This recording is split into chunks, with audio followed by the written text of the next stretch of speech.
Ẹ káàárọ̀, ẹ káàsán, ẹ kú ìyálẹ̀ta. Mo kí gbogbo ọmọ Yorùbá káàkiri gbogbo àgbáńlá ayé.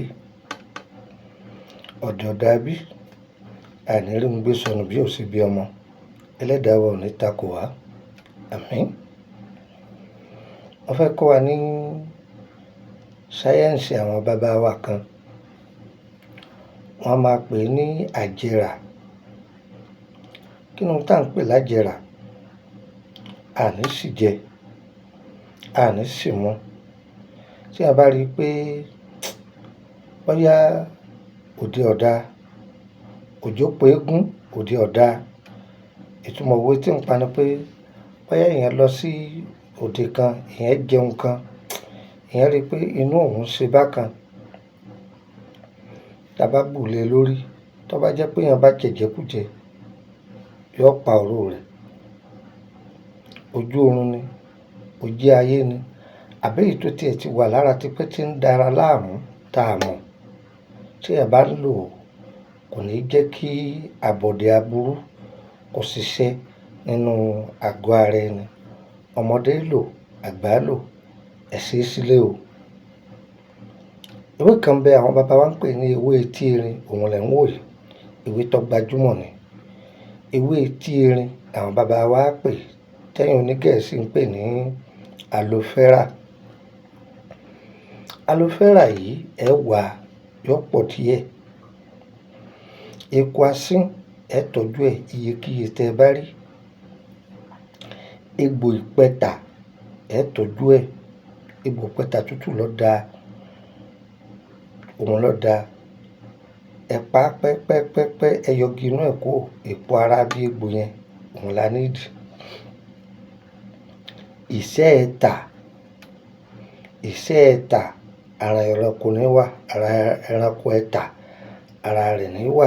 Ìṣẹ́ ẹ̀tà, ẹ bá ti lẹ́yìn ọ̀rá lọ́dọ̀ àwọn tí ń ta eléwé ọmọ, wọ́n tà fún yín. Tàbí tẹ́ ẹ bá rí ọdẹ, ọdẹ tí ń pa, ìtumọ̀ ọdẹ tí ń pa ni pé ọdẹ tí ń dẹ̀gbẹ́ gidi lójú méjèèjì. Ṣé ẹ sá àwọn ọdẹ tí ń dẹ̀gbẹ́ eku? Tí wọ́n bá ti pa ẹ̀tà rí, ìṣẹ́ ẹ̀tà wọ́n ó fún yín. Ewé tábà òríjínà ẹ tọ́jú ẹ̀. Ẹ wàá gun gbogbo ẹ̀ papọ̀ pẹ̀lú kánbílálá. Ṣẹ́rí tẹ́ bá ti gun papọ̀ yìí, tẹ́ ṣe gúdúgúdú dáadáa, ẹ tún sa sórùn, ẹ tún tún gún, ẹ tún sa sórùn, ẹ tún tún gún.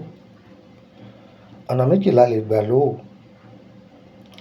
Ẹ lè wá anointing oil tá à ń pè ní òróró góyà. A tún máa pè ní zaitun tàbí ká ní olive oil. Ní orílẹ̀-èdè Benin, àwọn a máa pè ní idolive. Ẹ lè bù sínú ẹ̀, ẹ máa bù sẹ́nu. Ó dáa púpọ̀. Ẹ̀kọ̀ọ̀kan máa lò ó. Ayé ò ní fún wa níwọ̀ jẹ. Ìwọ ojú oorun, ìwọ ojú ayé, àní bá wọn jẹ́. A máa lò. Ọ̀nà kejì, ẹ dà á sínú àdí ẹ̀yàn. Kẹ́ ẹ máa já sára. Tí ẹ bá sì jẹ, wọ́n gan ó rí lẹ́sẹ̀kẹsẹ̀ ohun tó jẹ tó bá lò.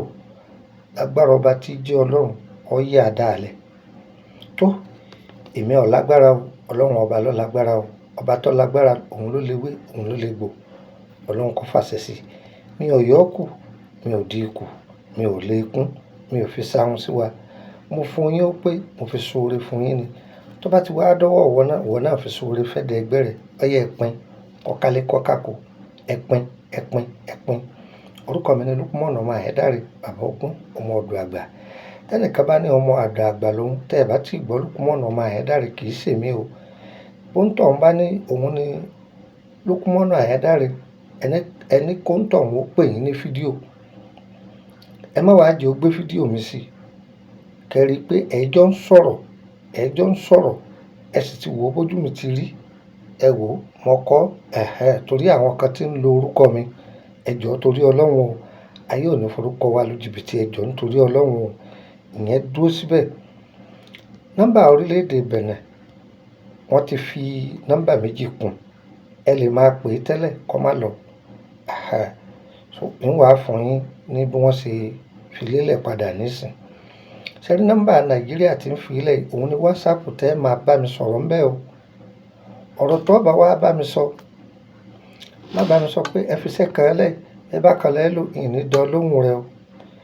Ìwọ tó fẹ́ tọ́jú ara rẹ nílànà ewé àtegbò kàn sí mi ń sọ èyí tí ọ̀nà ìlú òyìnbó ló wà ní ibì kan ní Nàìjíríà ní DHL ló fi gbé ìwọ ló sanwó DHL kọ̀ papọ̀ mọ́ owó iṣẹ́ o. Tó bá jẹ́ pé mọ́tò ló fi gbé ìwọ ló sanwó mọ́tò tí ó bọ̀ gbé o. Wọ́n là á òye wa o. Ẹ jọ̀ọ́ torí Ọlọ́run o, ẹ gbọ́ mi yéké dáadáa o. Mo wà lórílẹ̀‐èdè Nàìjíríà báyìí ìní pẹ́ kúrò. Ìwọ tó bá níṣẹ́ lọ́dọ̀ mi ẹ̀yin tí ẹ ti sanwó DHL yín ẹ ti san kí wọ́n bá yín gbé. Ìwọ tó bá sì ní iṣẹ́ tó fẹ́ bẹ̀ wá tètè pè mí àbọ̀ sí kí mi tó padà lọ tí n bá ti dórílẹ̀‐èdè Benin ó ṣeé ṣe mò ń lọ Abidjan ni. Ọ̀yá gba nọ́mbà yìí o mú ọ́dọ̀ má pè mí fún ohun tí ò ní túmọ̀ o. Ẹ̀yin tẹ́ ń béèrè nípa àkọsẹ̀jayé pé ṣe bápò méjì ni ṣe bápò kan ni ṣe bápò márùn ni tẹ́lẹ̀ nìyẹn o, price ẹ̀ ti change o. Ìwọ tó bá wọnú private group 10,000 ló fi wọ̀bẹ̀ 10,000 ló fi wọ̀bẹ̀ ó sì máa san 10,000 lóṣù tágbára rẹ bá gbé ó sì máa kẹ́kọ̀ọ́ gidi ń bẹ̀. Ìwọ tó bá jẹ́ pé ordinary group lọ fẹ́ wá public free ni kò sáyé ìbéèrè fún ọ yọ yẹ wá o kò ní yẹ ẹ lẹ ọ yẹ mú nọ́mbà yẹn mú ọ́dọ̀ +23480 3298 ẹ gbọ́ +23480 3298 ẹ gbọ́ dáadáa. Ẹjọ́ ẹ̀yin tẹ́ ẹ bá ti lákàntì wa GTB lọ́wọ́ tẹ́lẹ̀ ẹ má sẹ́ndì owó sórí ẹ̀ mọ́ ó dàbí pé GTB wọ́n sì ń ṣiṣẹ́ lórí ẹ̀. Ìwọ tẹ́ ẹ bá fẹ́ sẹ́ndì ẹbí mi ń fún yín ní àkáǹtì tí ẹ sanwó sí ó sì jẹ́ nù. Ọ̀yá jẹun fún ọ níkàsí +23481 33 155 111 +23481 33 155 111 méjì ohun ti dúró. Ń fún ọ nọ́mbà orílẹ̀-èdè Benin kan +229 01 54 65 1928 ẹ gbọ́ +229 01 54 65 1928 nọ́mbà orílẹ̀-èdè Côte d'Ivoire òun lẹ́ ń wò yìí mi ò gbé sórí yẹ́yẹ wá o kò ní yẹ ẹ lẹ Ìkòròdú lọ́dọ̀ mi o ọmọ bíbí ìlú Ìṣẹ́yìn ni mí. Ọba ti dé Ìkòròdú garage wọ́n mọ́tò ti ń lọ báyìí kú bọ́ọ̀lẹ̀ ní Emily bus stop Emily street number 50 lẹ́gbẹ̀ẹ́ ilé lọ́ọ̀yà yẹ́yẹ wá o kò ní yẹ ẹ lẹ o ire o ọdún ń bọ̀ o àní fìbànújẹ́ sọdún o àní kágóńgó sọdún ṣùgbọ́n wọn náà sẹ́ǹsì mo ló ti ń bá a bọ̀ láti bẹ̀rẹ̀ ọdún níbo ló dé nísìn ọdún ló ti tó parí yìí o àǹtí ẹ lọ lọ́kọ o wọ̀dá ẹ̀yin náà níyàwó iṣẹ́ tẹ ẹ dáwọ́lé ẹ ronú sí ẹ parí ẹ kí ni dá yín dúró ẹ kíyèsára tó àti máa yé o ayé sì mọ̀ wá ayé ò ní fayé hàn wá o ire kàbí.